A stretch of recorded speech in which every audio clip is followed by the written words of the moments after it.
I'm happy to join with you today in what will go down in history as the greatest demonstration of our freedom in the history of our nation. 50 years ago, a great American in whose symbolic shadow we stand today signed the Emancipation Proclamation.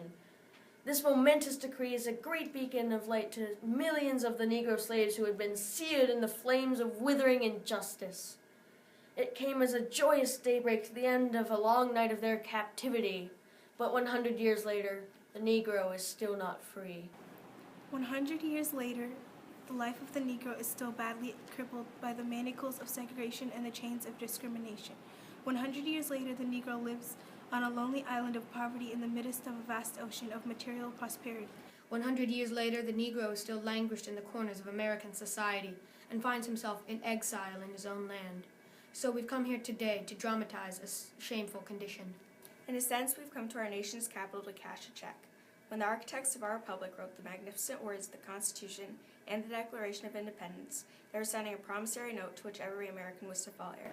This note was promised that all men, yes, black men as well as white men, would be guaranteed the unalienable rights of life, liberty, and pursuit of happiness.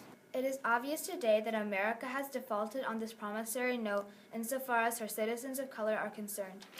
Instead of honoring the sacred obligation, America has been given the Negro people a bad check, a check which has come back marked insufficient funds. We refuse to believe that the Bank of Justice is bankrupt. We refuse to believe that there are insufficient funds in the great vaults of opportunity of this nation.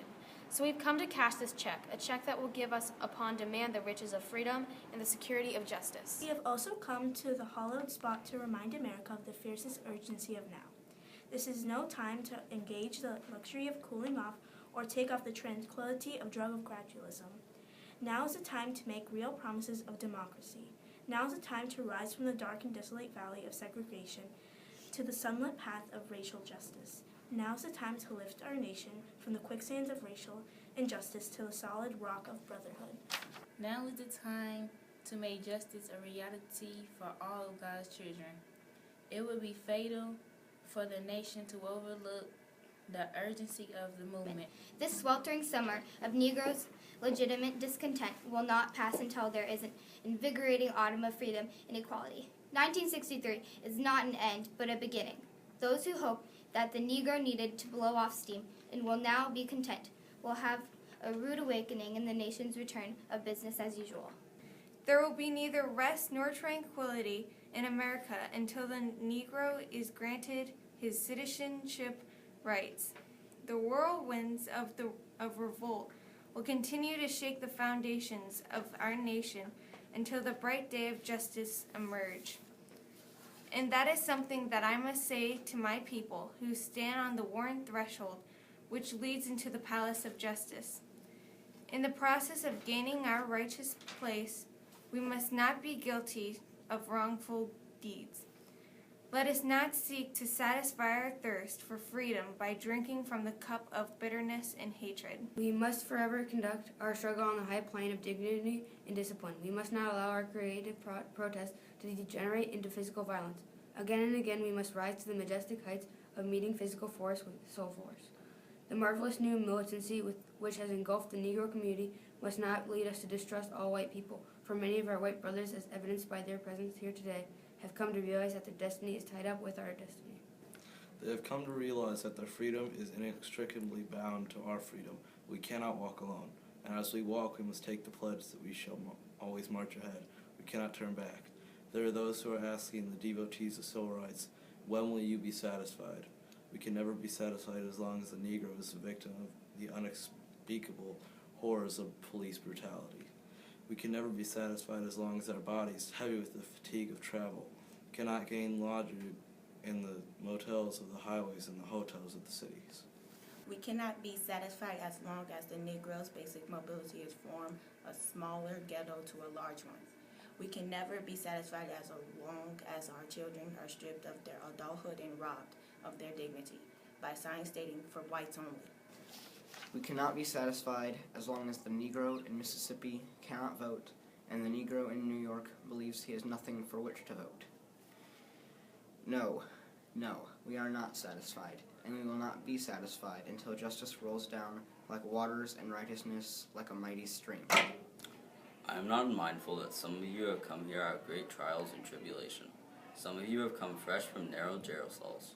Some of you have come from areas where your quest for freedom left you battered by the storms of persecution and staggered by the winds of police brutality. You have been the veterans of creative suffering. Continue to work with a faith that is unearned. Suffering is redemptive. Go back to Mississippi. Go back to Alabama. Go back to South Carolina. Go back to Georgia. Go back to Louisiana.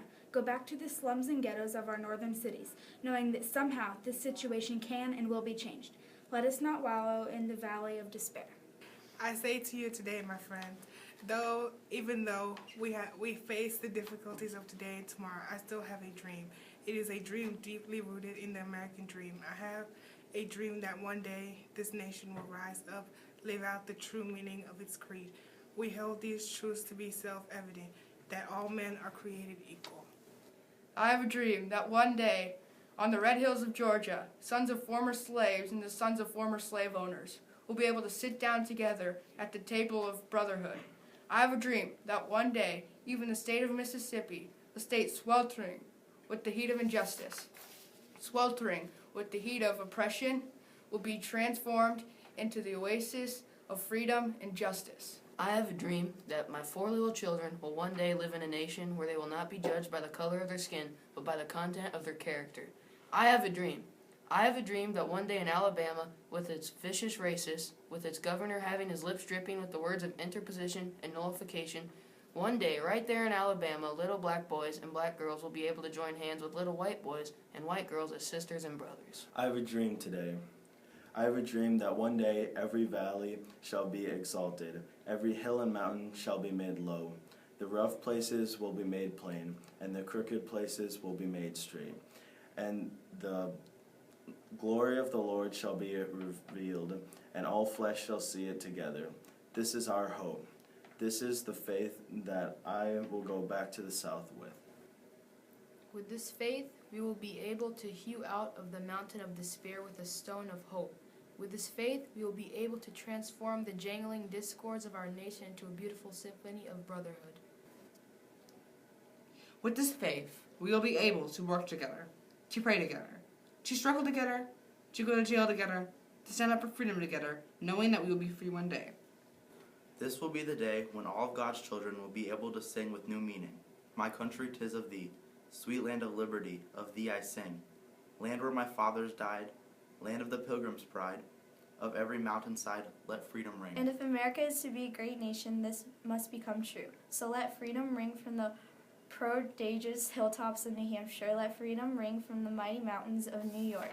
Let freedom ring from the heightening Alleghenies of Pennsylvania. Let freedom ring from the snow-capped Rockies of Colorado. Let freedom ring from the courageous slopes of California. Not only that, let freedom ring from the Stone Mountain of Georgia. Let freedom ring from Lookout Mountain of Tennessee.